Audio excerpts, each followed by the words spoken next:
Minerals, معدنیات کہتے ہیں منرلز کو۔ اگلا سوال ہے اس کا، چھانگا مانگا کے جنگل کی کیا انفرادیت ہے؟ اس سوال کے جواب کے لیے جہاں پر سبق ختم ہو رہا ہے لکھا ہے کہ چھانگا مانگا کا جنگل دنیا میں انفرادیت رکھتا ہے۔ یہ دنیا کا سب سے بڑا جنگل ہے جسے خود اگایا گیا ہے۔ سبق کا آخری پیراگراف نیچے سے چوتھی لائن میں، یعنی اس جنگل کی انفرادیت یہ ہے کہ یہ مصنوعی جنگل ہے، اسے خود اگایا گیا ہے۔ یہ نیچے سے چوتھی لائن میں اس کا جواب موجود ہے، یہ آپ لکھ لیے گا۔ آخری سوال ہے اس کا، کھیوڑا کی شہرت کس وجہ سے ہے؟ اس کا جواب بھی یہیں موجود ہے سبق کی آخری لائنوں میں۔ کھیوڑا کی شہرت اس وجہ سے ہے کہ یہاں پر دنیا کی سب سے بڑی نمک کی کان ہے۔ جواب دہراتی ہوں میں، کھیوڑا کی شہرت اس وجہ سے ہے کہ یہاں دنیا کی دوسری بڑی نمک کی کان ہے۔ سوال جواب ہو گئے ہیں صفحہ نمبر 109 پر۔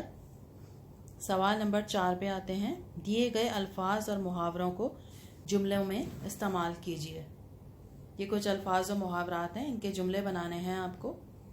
ایک ایک جملہ میں بنا دیتی ہوں، پھر آپ لوگ خود بنا لیں گے۔ ضروری نہیں ہے کہ آپ وہی جملے بنائیں جو میں آپ کو بتاؤں۔ پہلا لفظ ہے اس کا مالا مال۔ اس کا مطلب ہے کثیر مقدار میں ہونا، بہت زیادہ ہونا کچھ۔ جیسے آپ کی کتاب میں ہی ذکر کیا گیا ہے کہ صوبہ بلوچستان قدرتی وسائل سے مالا مال ہے۔ پاکستان کی زمین قدرتی وسائل سے مالا مال ہے۔ پاکستان کے علاقے قدرتی حسن سے مالا مال ہیں۔ جو چاہیں آپ جملہ بنا سکتے ہیں۔ حسن سلوک اچھے اخلاق کو کہتے ہیں، اچھی طرح پیش آنے کو کہتے ہیں۔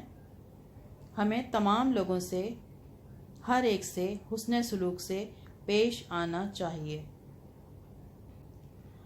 اگلا لفظ ہے، اگلا محاورہ ہے چار چاند لگانا۔ کسی چیز کو بڑھا دینا، مزید اضافہ کر دینا۔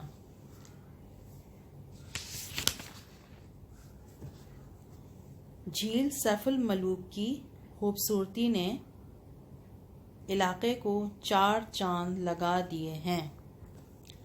یہ اس طرح سے ہو سکتا ہے، جھیل سیف الملوک نے علاقے کی خوبصورتی میں چار چاند لگا دیے ہیں۔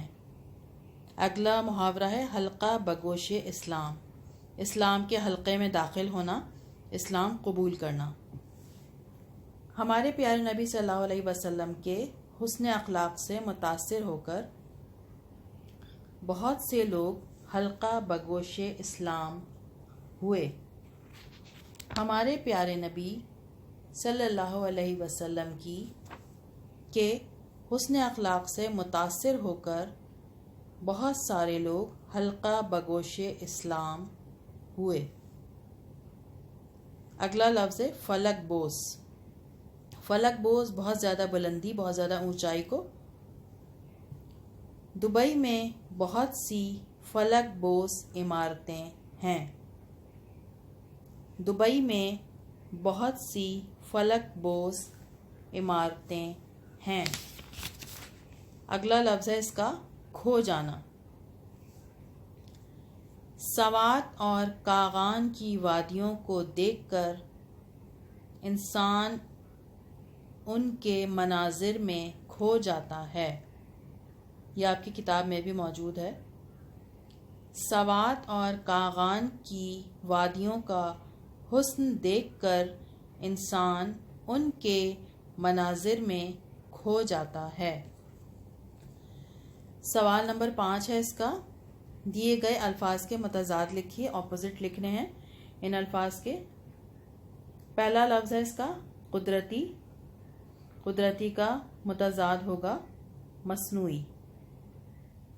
اگلا لفظ ہے خوش ذائقہ۔ اس کا متضاد بد ذائقہ۔ اگلا لفظ ہے پستہ قد۔ پستہ قد کہتے ہیں چھوٹے قد کو، اس کا متضاد ہوگا طویل قد، لمبا قد۔